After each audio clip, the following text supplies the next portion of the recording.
Hello, this is Pastor Manning bringing you the Beacon of Hope podcast from Lighthouse Baptist Church at 2032 Cedar Hill Road in Lancaster, Ohio.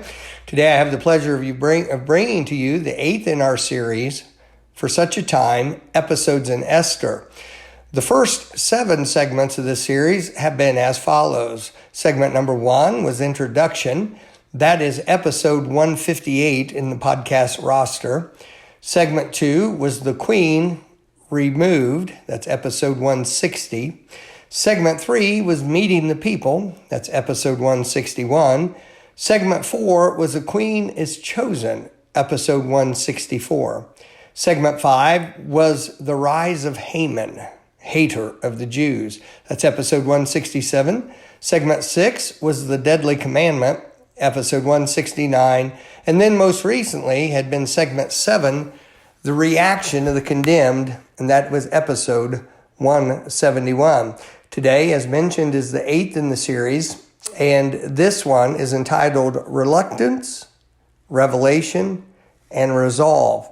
This all happens in Esther chapter 4. By way of quick review, remember that this evil man named Haman had been exalted to a high position. Mordecai, who is the cousin that raised Esther after the loss of her mother and father, and she regarded him as a father. Esther, of course, is the queen that had been chosen out of all the maidens in the kingdom after that Queen Vashti, the queen to Ahasuerus, the mighty, powerful king, had been removed. And now Esther is in the queen's palace. She has been taught by her cousin Mordecai not to reveal the fact that she is a Jew.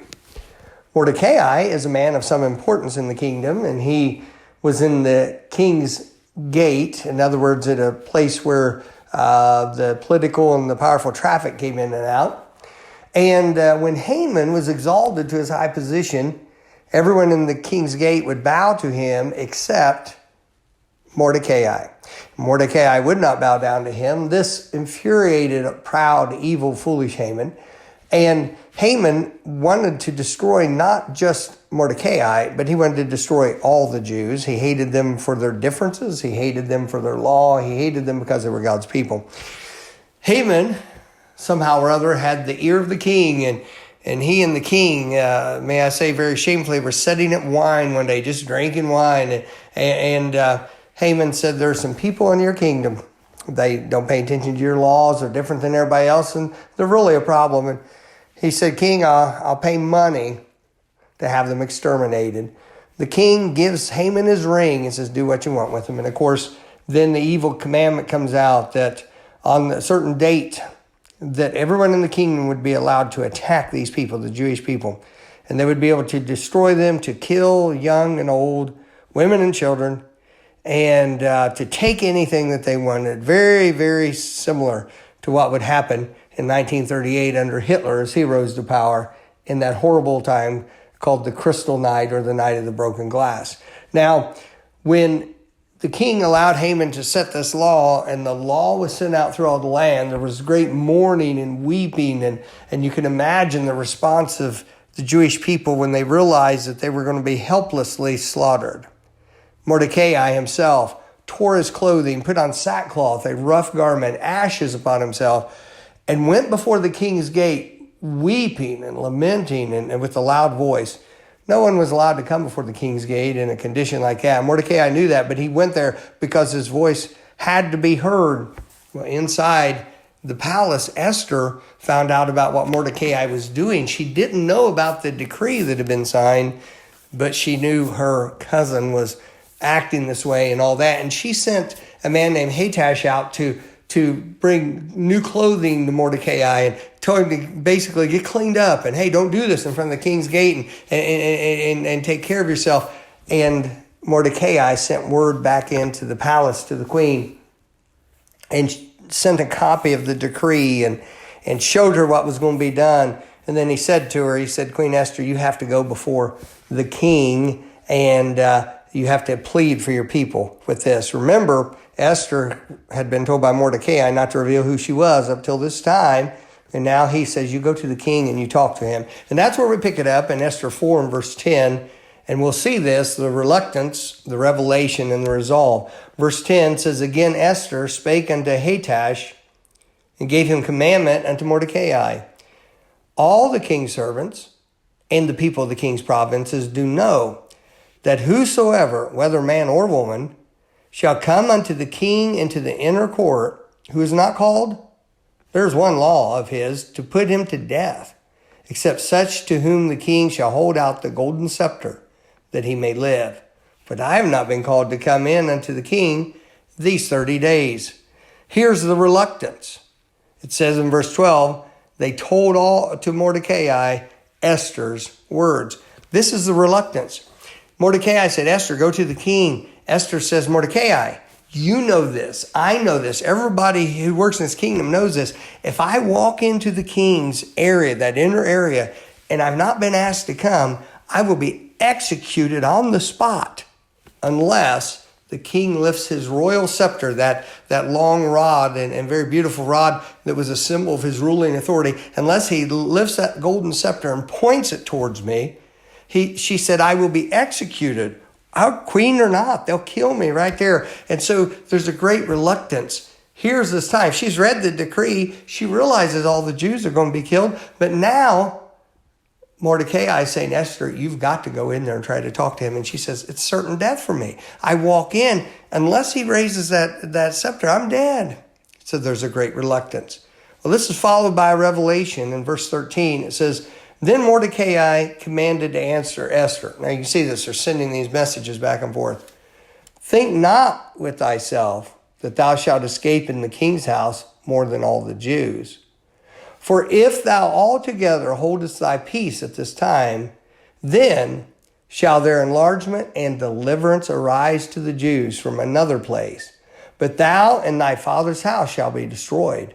And who knoweth whether thou art come to the kingdom for such a time as this? And so here we have the revelation. She says, Mordecai, I can't do this. He sends back and says, Esther, don't you think for 1 minute that because you're in the palace, that you're the queen, that this law is not going to affect you. This is a law of the Medes and Persians. The king can't even alter this law. And he says, you're going to be destroyed.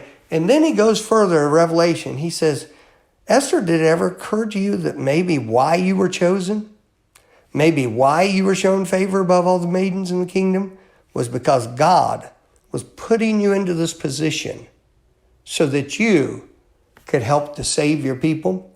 It's interesting, in that revelation, he revealed her danger. You'll be executed, you'll be destroyed like every other Jew if you don't do something about this. Then he also revealed her destiny. Did it occur to you that God put you where he put you for a specific reason? I wonder how often that we even think that way. Certainly she needed reminding from her cousin. And then in that revelation, he revealed God's determined outcome.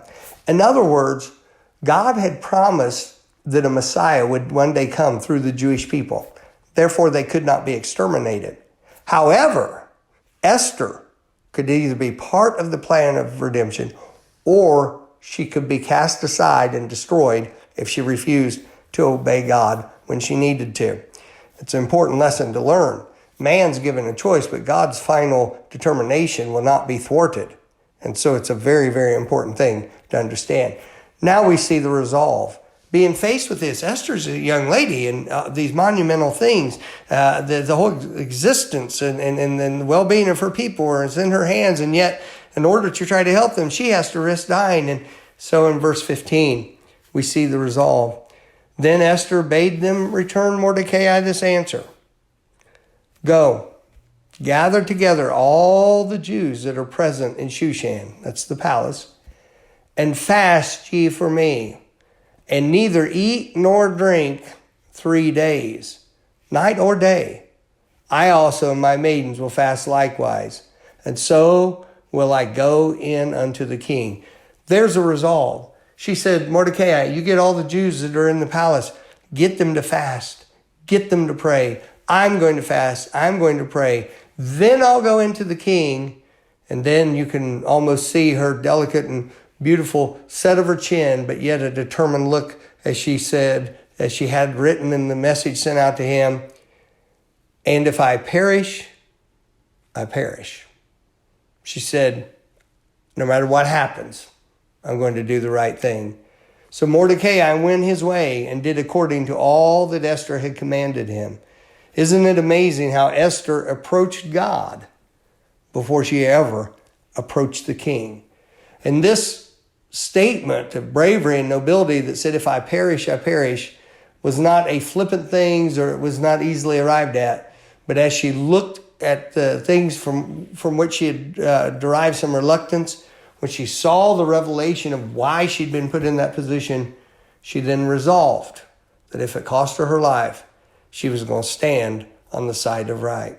Well, that's all for this episode, and I will look forward to you joining us for our next segment of this series, which will be called Before the King. In order to be ready for that series, please, or that segment rather, please read Esther chapter 5, verses 1 through 8 as you prepare for the next in the series, Before the King. God bless you. May you have a great day.